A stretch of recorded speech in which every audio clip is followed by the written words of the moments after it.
नाजरीन, आज दुनिया भर में वर्ल्ड पोलियो डे मनाया जा रहा है। इंसदाद पोलियो मुहिम कितनी ज़रूरी है और ये जो 2 कतरे हैं इनकी क्या अहमियत है, आज बात होगी इसी पर। आपको इस बीमारी से मुतासरा एक ऐसी शख्सियत से भी मिलाएंगे जिन्होंने माजूरी को मजबूरी नहीं बनने दिया, बल्कि अब वो खुद कौम के बच्चों को इस बीमारी से बचाने की जद्दोजहद में मसरूफ़ हैं। जो शख्सियत हमारे साथ मौजूद हैं वो ना सिर्फ इस बीमारी का शिकार हैं, बल्कि इस बीमारी से होने वाली मुश्किलात से गुजर के, उनसे लड़ के, उनका मुकाबला करके, और मैं तो ये कहूँगा कि समंदर की लहरों का सीना चीर करके जो आगे निकले हैं वो बड़ी हिम्मत और हौसले का काम कर रहे हैं। आमिर अली इस वक्त हमारे मेहमान हैं, उनसे बात करेंगे और आपकी मुलाकात भी करवाते हैं। अस्सलाम वालेकुम, welcome to the show Aamir.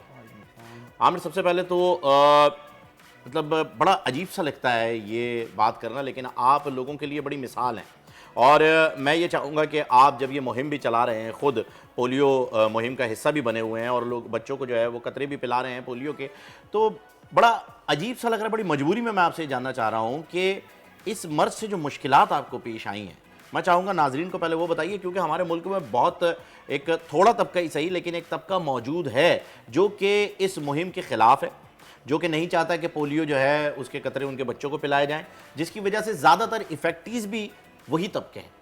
तो ज़रा बताइएगा कि किन मुश्किलात का आपको सामना करना पड़ा इसकी वजह से? जी, बिस्मिल्लाहिर्रहमानिर्रहीम। देखिए, सबसे पहले तो मैं बता दूं कि हम जब फील्ड में जाते हैं तो हमें बहुत सारी चीज़ों का दुश्वारियाँ मिलती हैं। इवन मेरे साथ जो खुद हुआ है तो मैं भी वही चाहता हूं कि वो दुश्वारियाँ मेरे पेरेंट्स को मिली थी, जो वही दुश्वारियाँ मुझे मिल रही है कि जिन पेरेंट्स के साथ मैं बात करने की कोशिश करता हूँ वो इनकारी बच्चे होते हैं। उनके पर जाते हैं, जब हम बात करते हैं उनके साथ, उनको काहिल करते हैं कि आप अपने बच्चों को पोलियो के कतरे पिलाएं, तो वो कहते हैं कि हमें मतलब मना करते हैं। वो कहते हैं कि आप राशन डलवा दें, आप हमारे सड़कें बनवा दें, आप हमारे लिए पार्क बनवा लें।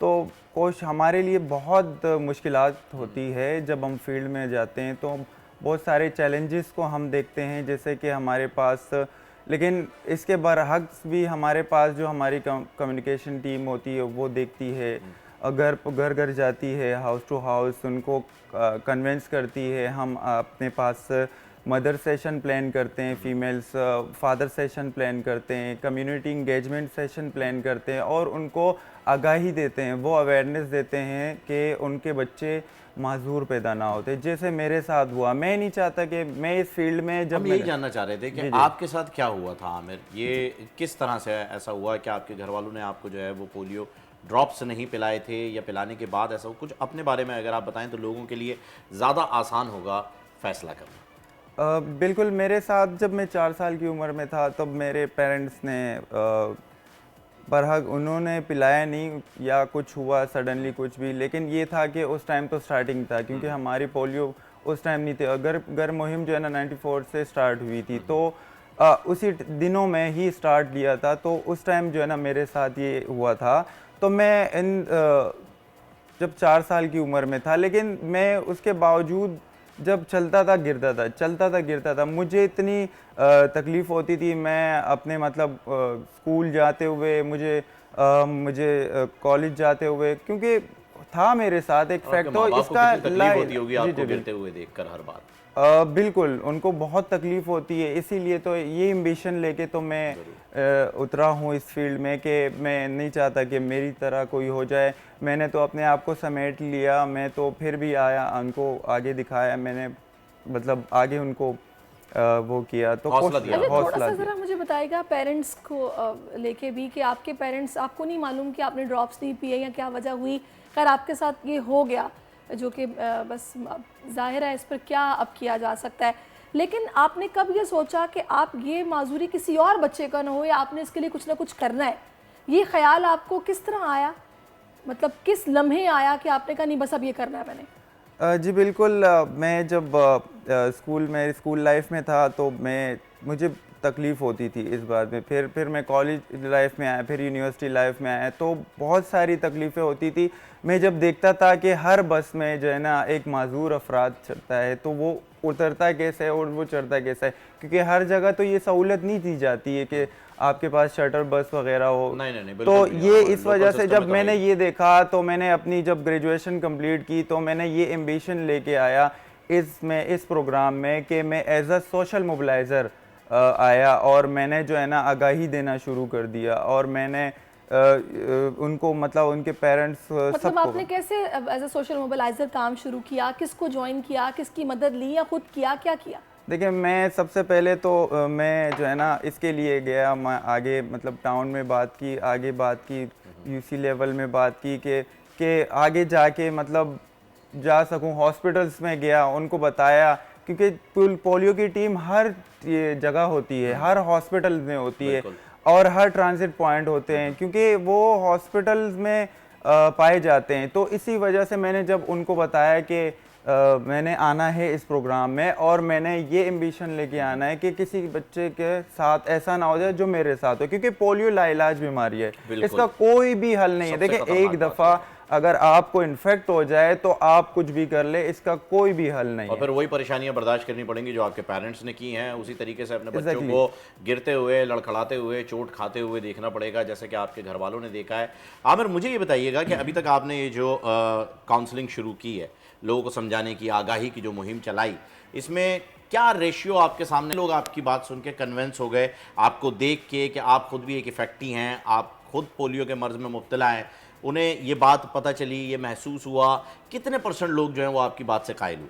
देखिए हमारे पास मेजॉरिटी है, ज़्यादातर पेरेंट्स जो है ना वो समझते नहीं हैं, वो ये कहते हैं कि ये पोलियो पिलाने से कोई फ़र्क नहीं पड़ता और ना इसका कोई हल ना कुछ है, क्योंकि हमारे पास ऐसे बहुत सारे इनकारी फैमिलीज़ हैं जिनको हम कायल करते हैं, लेकिन वो ये कहते हैं, कोई कोई कहता है कि नहीं आपको तो इसीलिए भेजा है क्योंकि आप सबको पिला सकें और ये जो है ना यहूद नसारा है और ये समथिंग लाइक दैट, जो पुरानी बात है वो बीमारी हो जाएगी, ये हो जाएगा, वो हो जाएगा, नहीं हाँ, तो ये इससे ये हो जाता है, ये जो है ना इनकी हो जाती है। तो कोविड की वैक्सीन के टाइम पे भी याद आना चाहिए ना कि भाई वो किसी यहूदी या किसी नसारा ने बनाई थी वो कोविड की वैक्सीन, जिसे लगवा के आप जो है अपने कारोबार के लिए मुल्क से बाहर जा रहे थे। देखें ये जो है ना वो उनका एक माइंड बना हुआ, माइंड सेट बना हुआ है, तो उनको काहिल करने के लिए हम जाते हैं और उनको बताते हैं कि आइए वैक्सीन जो है ये वाहिद ऐसी एक वैक्सीन है जो सेफ है, ठीक है। हर एक पेरेंट्स को अपने बच्चों को पिलाना चाहिए। क्यों? क्योंकि ये वैक्सीन पिलाते ही उनकी इम्यूनिटी बूस्ट होती है और वो ठीक होती है, क्योंकि जब आंतों में ये होता है तो बच्चा महफूज रहता है। अगर कोई वायरस अटैक करता है तो वो 22 से 14 दिन तक ये उनके पोलियो जो होता है वो जो है ना आंतों में उनके होता है, और तो लेकिन वो उसको इन्फेक्ट नहीं होता। अच्छा, ये कितने साल के बच्चों को होता है और कितने साल तक पिलाने चाहिए, जरा इस पे भी थोड़ी सी रोशनी डालें। देखिए 5 साल के जो होता है, अंडर 5 ईयर जो है ना आपने पिलाना है बच्चा, हर साल पिलाना है। देखिए हम बेसिकली इस पे काम नहीं करते, हम 12 बीमारियां और पे भी काम करते हैं, वो भी इसी पे जो RI शेड्यूल कहलाती है, हिफाजती टीकाजात, वो भी होता है और ये अंडर 5 ईयर ही आपको मतलब तक पिलाने होते हैं। अब ऐसा है कि अब बाहर जाने के लिए आपने भी पीना होगा, मैंने भी पीना होगा, हज उम्र के लिए भी, हज के लिए तो खैर है ही है कि बिल्कुल, आपने पीना ही है। वो यही सोच के पिलाते हैं क्योंकि ये वायरस हमारे कंट्री में ना आ जाए। अच्छा, ये कितनी ताज्जुब की बात है कि अभी आपने जिक्र किया कि लोग कहते हैं जी ये यहूद नसारा की साजिश है, हम नहीं पिला रहे, और हज के लिए कंपलसरी है। एग्जैक्टली, तो आप ये पिए बगैर हज पे जा नहीं सकते, आपको पोलियो कार्ड चाहिए। तो वही अच्छा, तो मुझे आप आमिर ये बताइएगा कि अभी जिस तरह से आप काउंसलिंग करते हैं, लोग आपसे खुद कांटेक्ट करते हैं कि भी हमें बताएं इस बारे में, कभी ऐसा हुआ या फिर आप लोगों को खुद ही लोगों को बुलाना पड़ता है, उनसे ताल्लुक फिर किस तरह मतलब आप बनाते हैं कि आप इनको बताएं, समझाएं? देखिए हमारे पास हम एक कम्युनिकेशन टीम है जिसके अंदर हमारे पास एक टाउन लेवल ऑफिसर होता है कम्युनिकेशन का, जो जासिर बिन खालिद, वो हमें बहुत ज़्यादा मोटिवेट करते हैं, वो हमारी ट्रेनिंग्स देते हैं और हमें बताते हैं कि आपने अपने जो आपके रिफ्यूज़ल्स जो कारी बच्चे जो होते हैं उनको कन्विंस करना, उनको बताना कैसे होता है। उनके साथ हम क्या करते हैं, उनको इनवाइट करते हैं, एक सेशन अरेंज करते हैं किसी हॉस्पिटल्स में, किसी भी जगह पे हम अरेंज करते हैं, उसके बाद उनको बुलाते हैं, इनवाइट करते हैं, उनको बताते हैं। तो हमारे पास एक डॉक्टर भी होता है, टाउन फोकल पर्सन, हमारे पास डॉक्टर हसन निसार हैं, वो आते हैं। हमारे पास ऐसे DOC में बैठे हुए डॉक्टर कलीम हो गए, हैंडस्टॉप हैं, हमारे पास डॉक्टर काजी बासिद, वो आ जाते हैं उनको अवेयर करने के लिए। और एग्जैक्टली मैं भी होता हूँ टाउन पे communication officer, like union council communication officer, उनको अवेयरनेस देता हूँ। हमारे सेशंस होते हैं आप जी, सेशंस होते हैं जी, इस सेशंस में हम उनको इनवाइट करते हैं और बताते हैं। ज़बरदस्त जी, बेहतरीन। Thank you so much Aamir, आप हमारे साथ थे और बड़ी इंस्पिरेशन आज के दिन आपकी जानिब से मिली है लोगों को कि जी कुछ पैगाम देना जी चाहते जी हैं? मैं आपके तवस्सुस आपके प्रोग्राम के तवस्सुस से एक पैगाम देना चाहूँगा कि हमारी मुहिम जो है ना वो स्टार्ट हो रही है 30 अक्टूबर से, ठीक है, 30 अक्टूबर से स्टार्ट हुई है, 5 नवंबर तक को होगी। मैं ये चाहता हूँ कि आप अपने बच्चों को पोलियो के 2 ड्रॉप्स पिलाएं। अगर आप नहीं पिलाएंगे तो आपके बच्चे माजूर हो जाएंगे, लाइलाज हो जाएंगे। आप अपने बच्चों का मुस्तकबिल बनाएं और उनको संवारें, उन पूल जैसे बच्चों को मुस्तकबिल बनाएं। मैं बस आपके प्रोग्राम के तवस्सुस से इनको ये नहीं मैसेज बहुत देना बहुत चाहूँगा। ज़बरदस्त आपने बात की है और यकीनन हर माँ बाप यही चाहेंगे कि उनकी औलाद जो है वो सेहतमंद हो, तंदुरुस्त हो, हेल्दी हो और इसके लिए ज़रूरी है कि आप ये 2 बूंद ज़िंदगी के जो हैं वो अपने बच्चों को ज़रूर दें। सब्सक्राइब करें और बेल दबाएं ताकि कोई खबर रह न जाए।